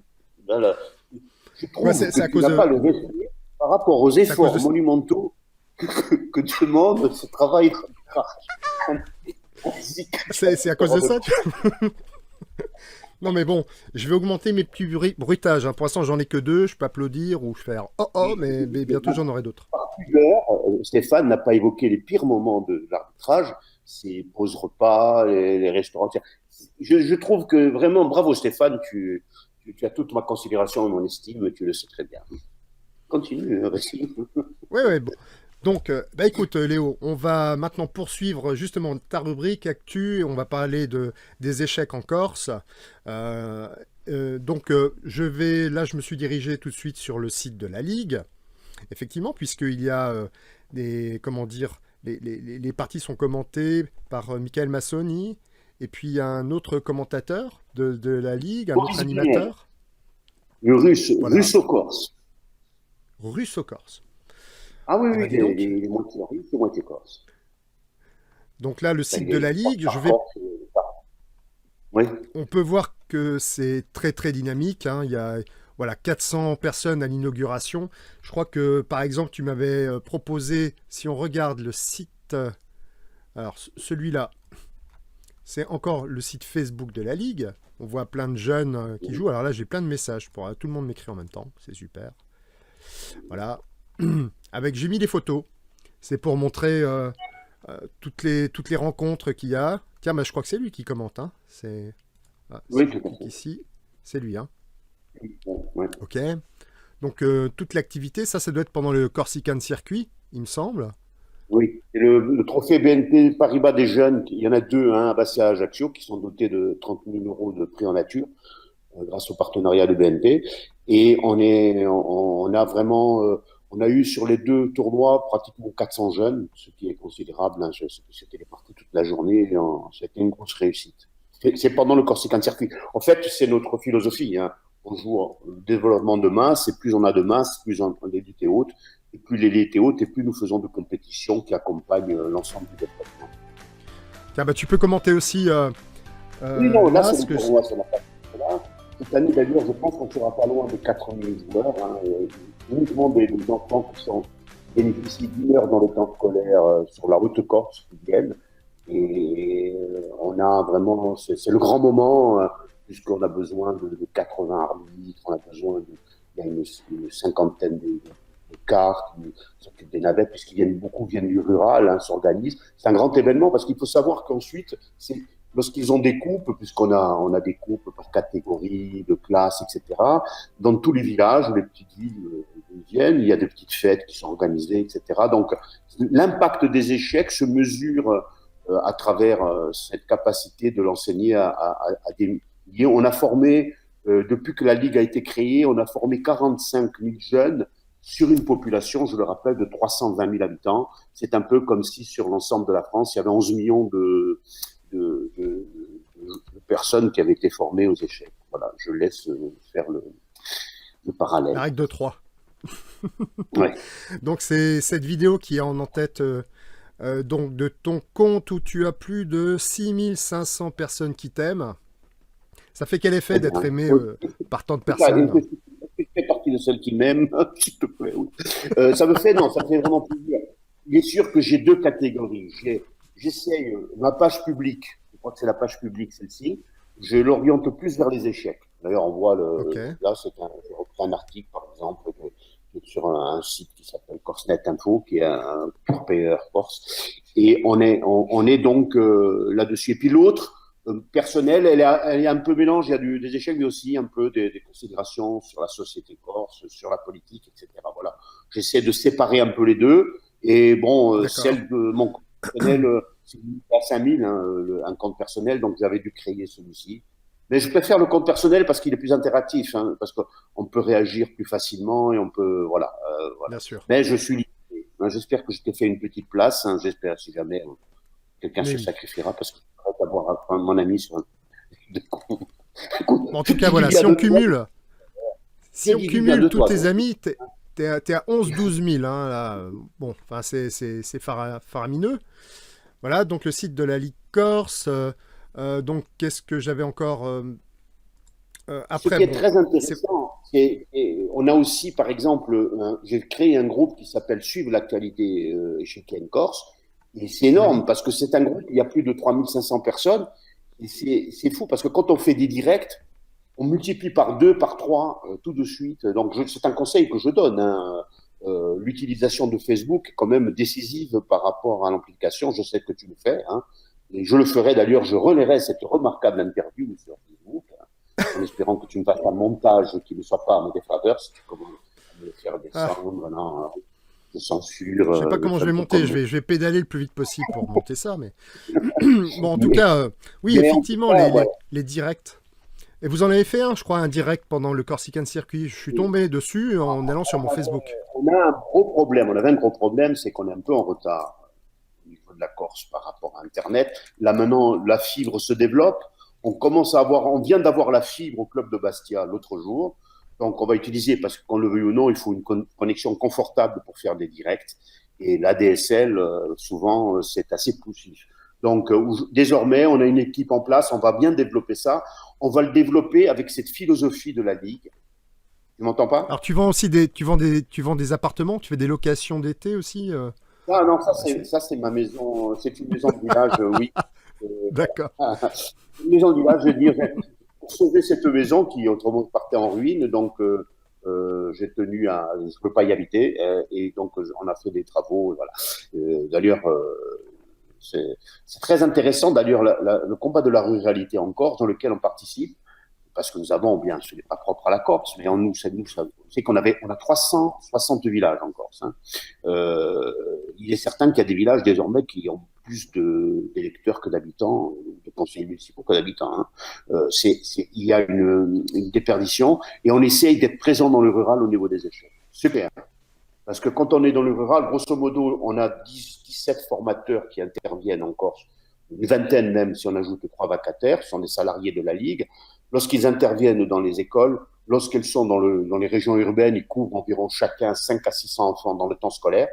Lorsqu'ils sont dans le rural, c'est à peu près la moitié. Donc, il y a des coûts de déplacement aussi qui sont importants. Mais nous le faisons parce que la ruralité fait partie du combat pour que le sport soit un sport pour tous. Très bien. Super ce message pour développer les échecs. Donc, voilà aussi les raisons pour lesquelles... J'attire l'attention, je crois qu'il y a, le site de l'Académie de Corse. J'invite tous ceux qui veulent développer les échecs dans leur région d'y aller, de regarder, puisqu'il y a un article remarquable sur les échecs, où où ils vantent les vertus socio-éducatives. On a une rectrice de Corse, tous les recteurs d'ailleurs qui se sont succédés ont été à fond pour les échecs, et on a toujours travaillé main dans la main, et on a d'ailleurs maintenant de grandes ambitions dans le secondaire, puisqu'il y a des projets pour qu'on développe encore plus que seulement au niveau des collèges et des lycées. On est assez fort dans les collèges, mais dans les lycées aussi. On est très présent maintenant à l'université où il y a à Corté, non? À Corté. D'ailleurs, une fois, l'équipe de l'université avait été, je crois, vice-championne de France universitaire. Là-dessus, je veux dire un mot. J'avais jamais, quand j'étais vice-président, ça n'avait jamais effleuré mon esprit, mais le problème, c'est que nous, c'est un championnat académique, mais il y a des académies qui ont 3, 4, 5 universités. Et en Corse, on n'a qu'une université. Donc, académie et université, c'est la même chose.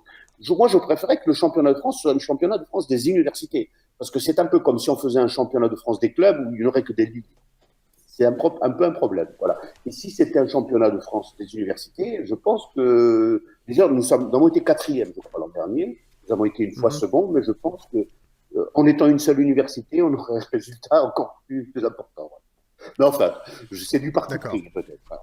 Et puis vous avez des bons formateurs, parce qu'ils étaient venus à Strasbourg, à l'université de Corté, avec Akavan, je crois, hein, qui les coachait. Akavan Villarsane, c'est bon, c'est sûr, c'est délicat de ma part. Je suis son président et j'apparais comme le favorisant, mais je ne veux pas du tout mésestimer l'impact socio-pédagogique des autres, mais ce que fait Akavan au niveau du développement des échecs, au niveau de la formation, c'est quelque chose d'assez remarquable. Et en plus, je crois que c'est la personne qui, au monde, a le plus d'expérience. Puisque maintenant, ça fait une dizaine d'années qu'il gère des milliers d'enfants, qu'il organise tout cela. Et nous avons des cours énormes un peu de partout. Parce qu'il y a dans les écoles, mais il y a aussi dans les clubs. Un club comme Bastia, c'est une vingtaine de cours dans la semaine qui sont organisés, avec une cohérence, avec une unité pédagogique qui est très bien, et avec quelques résultats qui sont intéressants. Je rappelle ce que je dis souvent, qu'il y a une quinzaine d'années, lorsque nous avions des jeunes qui étaient dans les 30, 40 premiers au championnat de France, on était contents. Aujourd'hui, nous avons l'ambition, dans pratiquement toutes les catégories d'âge, d'être sur le podium, voire d'avoir la chance. On a eu déjà pas mal de champions, on a un champion d'Europe, mais par rapport à notre population, c'est assez considérable. Donc, il y a deux solutions. Ou on considère que les Corses, ils ont un génie particulier pour les échecs, ou on considère que notre système est bon, pas seulement pour la masse, mais aussi pour l'élite. Et j'ai tendance à aller dans ce sens en disant que plus on développe la base, plus le sommet est haut, et c'est un peu ce qui se produit, où nous accompagnons spécifiquement le sommet. Nous avons une école de l'excellence, qui s'appelle en Corse Scola Corsa di Eccellenza, c'est l'école corse de l'excellence, où nous avons un pôle complémentaire d'une quarantaine de jeunes et un pôle d'excellence d'une dizaine. Le pôle d'excellence est pris en charge intégralement, c'est-à-dire qu'il ne dépense pas un seul centime, y compris quand il se déplace. Et nous avons mis un budget d'environ 80 000 euros sur cette élite que nous encadrons spécifiquement, avec un cahier des charges, y compris avec les parents. Nous avons la maîtrise sportive totale. Ah, c'est bien, inclure les parents avec, c'est super. Ouais. C'est ce qu'il faut faire. totalement associés. Il y a des réunions avec eux. Nous avons besoin d'eux, mais ils savent très bien que la maîtrise sportive, c'est la ligue qu'il a, parce que c'est important. Parce que ce qui se passe, une structuration forte dans cet truc. On a une pression affective considérable qui donne des résultats catastrophiques. Et en même temps, nous n'assistons pas encore à un pillage tel qu'il se passe dans certaines ligues au niveau français, puisque j'en ai des échos, où les meilleurs talents sont tout de suite essayés d'être débauchés par des gros clubs qui veulent prendre des trucs. Ça, c'est inacceptable. Il faut protéger à tout prix l'esprit sportif, l'esprit d'appartenir à quelque chose. Quelque chose, ça peut être, selon moi, ça ne peut plus être le club traditionnel. C'est une maison des échecs dans laquelle une espèce de communauté de communes un peu de tous les clubs et qui permet de faire des choses extraordinaires dès le moment où on s'est animé, où on utilise les moyens de l'animation et on ne reste pas dans la consanguinité de certaines compétitions telles qu'on les connaît, c'est toujours les mêmes, on ressasse les mêmes tout le temps. Non. Les échecs, ça permet. Oui, il faut s'aérer. Ça permet même de voyager. Hein. C'est ça qui est super. Et donc, de toute façon, voyager, c'est s'ouvrir un peu l'esprit. Et les échecs permettent de voyager. Je crois que ça permet aussi, tiens, par exemple, la prochaine conférence à Londres, avant le London Chess Classic, où ils vont défendre l'idée que les échecs, ça favorise l'entrée dans le monde digital. Voilà, l'utilisation d'outils numériques. Alors écoute Léo, merci pour ce message que tu fais passer. Et en plus, le son là était très bon. Enfin, je veux dire, tu as dû trouver un truc pour qu'on puisse pas t'entendre à l'analyse, mais pour quand même pouvoir délivrer ton message à la foule qui t'écoute. Là, en m'accablant. Tu prends tous nos téléspectateurs à témoin. J'ai vraiment été la victime d'un guet-apens de la part d'Étienne, qui est mon ami, que j'aime beaucoup. Et je vais te dire, Étienne, je suis fier de participer à ton émission. Et je suis sûr qu'avec à la fois ton ouverture d'esprit et tes capacités, tu vas aller loin. Merci, Étienne, en tout cas. Bah, écoute, merci Léo. On termine là-dessus. Ou je te demande encore 2-3 questions. D'accord. Oui, vas-y. Mais je voulais encore te poser des questions parce que retour finalement un peu sur le championnat du monde. Il y a le championnat du monde, alors j'aimerais savoir quel est ton pronostic par rapport à la suite des événements. Donc là, ils sont à égalité après 10 rondes. T'as un pronostic déjà ? Moi, je pense qu'il va y avoir des départages. Je sais que ça ne va pas faire plaisir à Stéphane Escafre, puisqu'il va avoir un peu plus de boulot, mais je pense qu'il y aura des départages. Et je pense qu'il s'impose, que Carlsen s'imposera. Voilà. C'est mon petit pronostic. Je pense que Carlsen va s'imposer. Voilà. Alors, une remarque par rapport ce qui ne traduirait pas la tendance actuelle. Je pense que la tendance actuelle, on peut dire qu'il y a un micro-avantage, mais un micro-avantage à Caruana par rapport au fait qu'il a eu quand même des positions, je crois, dans la sixième, en particulier, la sixième partie, où il a laissé passer. Il a loupé des occasions. C'est vrai qu'en même temps, ça, c'est à son désavantage. Mais même hier, je pense que c'était quand même... mais des occasions très... il fallait saisir ces moments, c'était pas évident. Alors justement, je crois qu'il y a un grand maître... anglais Nigel Short, qui est même maintenant le vice-président de la FIDE, il a fait la remarque que Fabiano Caruana pourrait être champion du monde sans gagner de partie. Alors c'est un truc de dingue, c'est-à-dire, donc il termine avec un score nul au bout de 12 parties, 6-6, il y a des départages le mercredi, donc tous les départages vont se passer le mercredi, des parties rapides. Alors je ne sais pas si c'est 4 parties rapides. Et si jamais il y a toujours égalité, on passe à des blitz. Il va de nouveau y avoir une série de blitz, peut-être 4 également, en aller-retour. Et si jamais ils sont encore à égalité, alors on va avoir droit au blitz mort subite, le blitz Armageddon, où on fait tirer au sort les joueurs. Donc le joueur qui gagne le tirage au sort peut choisir sa couleur. Et si, par exemple, le joueur choisit les noirs, dans ce cas-là, il a 1 minute en plus sur la pendule, je crois. Mais en plus, en cas de partie nulle, c'est lui qui se qualifie, entre guillemets. Ça veut dire que si Fabiano tient le choc comme ça, continue, et qu'à la dernière partie, le Bliss Armageddon, il prend les noirs, et que Magnus Carlsen ne gagne pas, eh bien, il y aura un match nul, mais Fabiano remporte le titre mondial. Qu'est-ce que tu en penses? Oui, d'accord. Deux petites réserves hein, sur Kelina Egalchor. D'abord, c'est pourquoi dire Fabiano? Pourquoi ne pas dire Carlsen? C'est les mêmes, ils sont dans la même situation tous les deux. D'accord. On est d'accord. Deuxièmement, mais Carlsen est tenant du titre. Je pense qu'une victoire, c'est une victoire. Je pense que il y a un échiquier, il y a une partie qui s'y déroule selon des règles qui sont fixées. Il y en a un qui gagne, il gagne. Moi, je veux. Ensuite, après, on peut toujours dire ce que l'on veut. Moi, aujourd'hui, je pense que le problème du jeu, c'est que trop souvent, on est hypocrite. On sait très bien que dans beaucoup de compétitions maintenant, les parties se jouent dans les parties rapides. Regardez, on voit même que des joueurs, dans certaines formes de tournois, ça arrive souvent, jouent un peu en quelque sorte pour aboutir au rapide, ne serait-ce que des fois pour se ménager un peu, etc. Et il faudrait peut-être en tirer les conséquences. En tout cas, j'en ai discuté avec pas mal de joueurs du top 10. Hein, je le dis sincèrement. J'ai remarqué que beaucoup étaient sur cette considération. Ils considèrent qu'il y a de telles préparations à travers surtout les ordinateurs, qu'on arrive à de tels équilibres, à de telles craintes d'aller sur des sentiers non explorés, que à un certain haut niveau, hein, je parle de haut niveau, hein, de top 20 mondial, hein, il y a quand même une certaine homogénéisation qui est en train de s'opérer. On se rend compte que lorsqu'il y a des Open, d'ailleurs, des joueurs très forts qui participent du top 10 et sortent un peu de leur piédestal, il y a une montée en puissance des grands maîtres. Un peu comme au foot.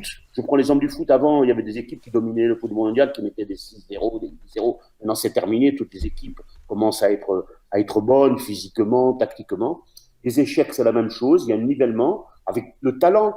Le talent, il y a une différence de talent, mais je pense que seule la rupture par le temps, par la cadence, permettra que ce talent ait toujours de l'importance qu'il doit avoir. Voilà. Moi, c'est mon sentiment. Je pense que les meilleurs joueurs qui vont jouer, par exemple, en 50+10, ce seront les mêmes que ceux qui joueraient dans des parties qui dureraient, pourquoi pas, éternellement. Donc, quelque part, c'est un problème de cadence. La cadence est importante, d'abord, pour avoir un peu plus de rupture au niveau des niveaux et aussi pour avoir, il faut bien le dire aussi, parce que ça fait partie des échecs. C'est quand même un certain spectacle. Parce qu'on se retrouve. Or, la subtilité du coup dame G4 de tout à l'heure, etc., ça ne vaut pas l'immortel, hein, la partie immortelle, parce qu'il a fait d'erreurs. Mais les erreurs, ça fait partie du jeu. C'est ça qui est beau dans les blitz, dans les parties rapides. C'est qu'à un moment donné, il y a des confrontations qui prennent une autre dimension. Eh bien, moi, je suis plutôt favorable à cela. Je le dis sincèrement. Tous les sports ont trouvé des méthodes pour aller un peu plus vite et de manière plus spectaculaire. Il faudrait que les échecs s'y portent. Et puis alors, il y a une règle vraiment à laquelle je tiens. Tu le sais, je l'ai souvent dit, c'est la Corsican Rules. Parce qu'on ne peut pas concevoir un sport où on stoppe, on étouffe une partie. Prends la dernière partie. J'avais prévu une question hein, là-dessus, mais bon, en fait, c'est vrai que tu... Parce que c'est quand même extraordinaire. Moi, je n'arrive pas. Moi, j'ai toujours regardé les échecs avec les yeux d'un enfant. Peut-être j'ai attaqué tard les échecs, j'avais une trentaine, quarantaine d'années. La première chose que j'ai remarqué, la première fois que je suis allé sur un terrain de jeu, c'était un Open international, je le dis à Cannes, c'était à Cannes, je ne sais pas en quelle année, il y a une vingtaine d'années. J'arrive, dernière ronde, les 4 premières tables, ça faisait 2 minutes, ça avait commencé, c'était Ezeteville. Je demande à l'organisateur, il me dit, ah oui, là, ils se sont mis d'accord. Voilà, ils ont tous fait nul. Je dis, comment on peut continuer dans un système comme ça? Même si aujourd'hui, c'est un peu moins grossier. Comment peut-on concevoir que l'on puisse décider que le jeu ne va pas avoir lieu? Et à partir de là, on se rend compte, encore, ça fait 15 ans qu'on applique nos règles, on ne se pose même plus des questions. Les gens qui viennent jouer chez nous sont vite à l'aise, ils n'ont plus à calculer déjà. Peut-être un peu plus dur, mais c'est un sport. Hein. Il faut bien aller au bout de ce sport. Un sport, on le fait aussi avec une certaine contrainte, et on a des résultats. Peut-être que nos jeunes aussi, s'ils ont des bons résultats, c'est qu'ils ont cet esprit combatif, qui ne calculent pas cyniquement. Tiens, je vais proposer nul à cet adversaire parce que je suis plus fort que lui, il va accepter alors que je suis en position de difficulté. Et on sait très bien que tactiquement, même des grands joueurs le font. Et d'ailleurs, je prends le cas, moi, le plus grand d'entre les Français, qui est un diamant hein, au niveau de la rigueur, au niveau de l'honnêteté, Maxime Vacher-Lagarde, m'a dit un jour où j'ai proposé nul parce que je sens qu'il était mieux et je savais qu'il allait accepter. Voilà, c'est ça, ce raisonnement-là, qui amène des joueurs de ce niveau et de cette qualité morale à être dans une certaine forme de cynisme qui m'est insupportable. La règle du jeu doit protéger la sportivité. Donc, c'est un appel vraiment que je lance, stopper avec les nuls de salon. Il est important d'aller dans le... ne plus proposer nul par accord mutuel. C'est tout simple. Très bien. Bah écoute, ton message est passé. C'était impeccable au niveau de la qualité du son. Là, tout le monde s'est réveillé.